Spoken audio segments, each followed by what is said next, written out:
All right. Today we're going to trace the epic history of one of the world's oldest and, let's be honest, most beloved games. We're talking about a journey that goes from ancient battlefields all the way to our computer screens. This is the 1500-year story of chess. But here's the thing. To really get this story, we've got to start with a question that might just flip everything you think you know about the game on its head. Imagine this. What if the queen, the most powerful, most dominant piece on the entire board, what if she could only move one single square? Yeah, stick with me, because the answer to that question, well, it reveals the game's very soul. So, to get to that answer, we need to hop in a time machine. We're going way back. And our story, it doesn't start with a game. Not really. It starts with a war simulation, born in this incredible intellectual hotbed, 6th century India. And this war simulation was called Chaturanga. The name itself, it comes from the Sanskrit for 4 limbs, which tells you everything you need to know about its purpose. See, this was never just a casual board game. It was literally a tiny version of the ancient Indian army, a tool for teaching real-world strategy and tactics on an 8x8 grid. Now, what's really cool is when this all happened. Chaturanga wasn't born in a vacuum. It came about during the Gupta Empire's golden age.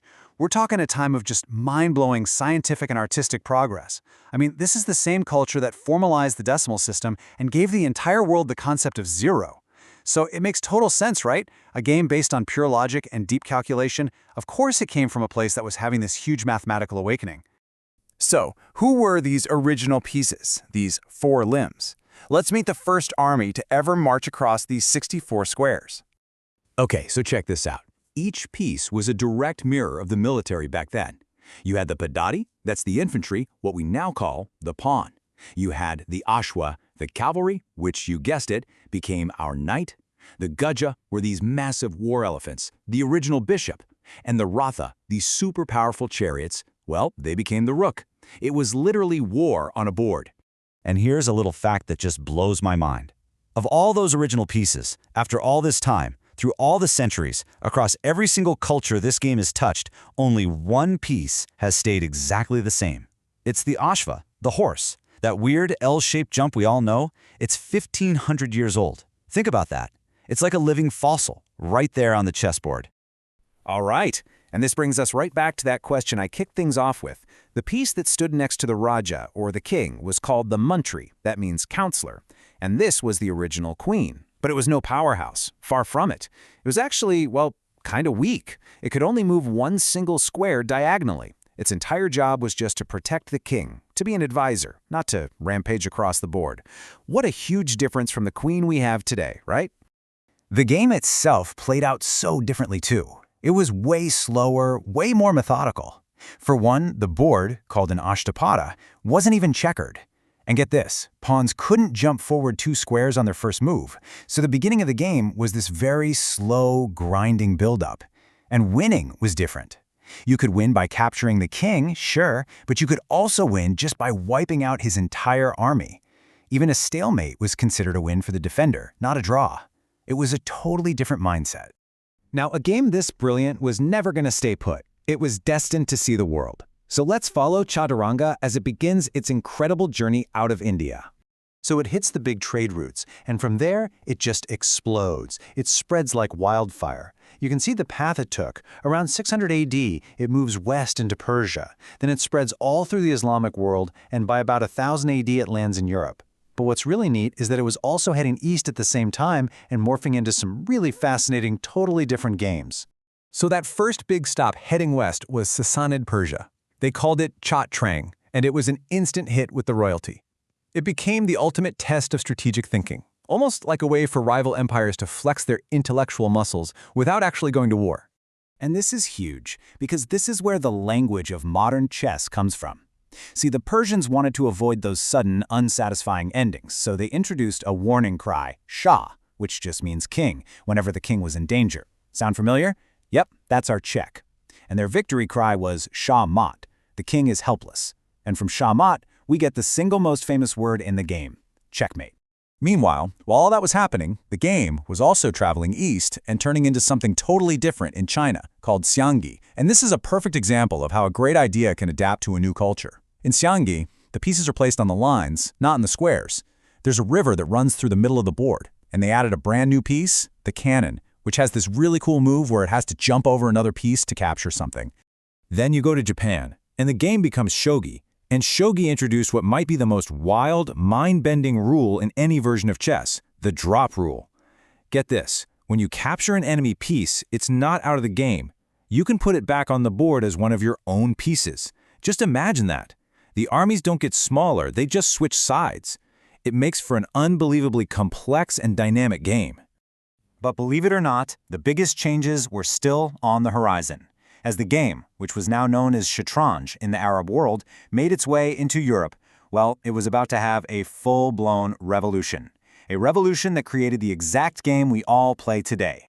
And this is the real game changer. Around the year 1475, mostly in Spain, that weak little counselor piece, it got a massive promotion. It became the queen. And it wasn't just a name change, it was given the combined powers of both the rook and the bishop, making it overnight the most powerful piece on the board. So why the sudden change? Well, a lot of historians think it's no coincidence that this happened right when you had incredibly powerful queens rising to power in Europe, like Isabella I of Spain. The game was literally mirroring the politics of the day, and with that single change, chess was transformed forever. This was all part of what historians call the Great Speed Up. They wanted to get the action going faster. So pawns got that two-square opening move we all use to fight for the center right away. The bishop, which used to be this dinky little piece that could only jump a couple of squares, was suddenly unleashed. It got unlimited diagonal range, basically turning it into a long-range sniper. You put those changes together, and you top it off with the new super-powered queen, and that slow, grinding game of the past, it became the fast, tactical, aggressive game we know and love today. But even with this pretty clear path of evolution, the story of its absolute origin, well, that's still a bit of a mystery. The case isn't completely closed. So let's take a look at the evidence and the big debate about where this game really came from. You know, archaeology gives us some really fascinating clues, but they don't all point in the same direction. For instance, the oldest pieces that we can say with 100% certainty are chess pieces. They were found in a place called Afrasiab in modern-day Uzbekistan, and they date to the 8th century. Okay, but then you've got these little terracotta game pieces found in Lothal, India, that date all the way back to 2400 BC. Some people swear these are ancient chessmen, but honestly, it's a huge debate among historians. And then, of course, you have famous sets like the Lewis chessmen from Scotland in the 12th century, which are just beautiful examples of how the game looked once it got to Europe. So all this evidence really boils down to two main theories. The one you'll hear most often, the prevailing theory, is backed by tons of research and the Sanskrit names. It says that chess started its journey in 6th century India as Chaturanga. Simple enough, but there is an alternative theory. And this one suggests that the game's true ancestor is even older, that it came from a game invented in China way back in 203 BC by a general named Han Xin. In this version of the story, the game then traveled to India, where it was changed and adapted, but not born. The debate is still going, which makes the game's true origin a pretty cool, unsolved mystery. But you know what? Whether it started in India or China, maybe the exact starting point isn't what's most important. The journey is the real story here. This game went from being a mirror of one specific army in one specific time to something so much bigger. It became a universal language for strategy, a way of thinking that's understood all over the world. I mean, this game has outlasted empires. It's crossed every ocean. It's been adopted and changed by dozens of cultures.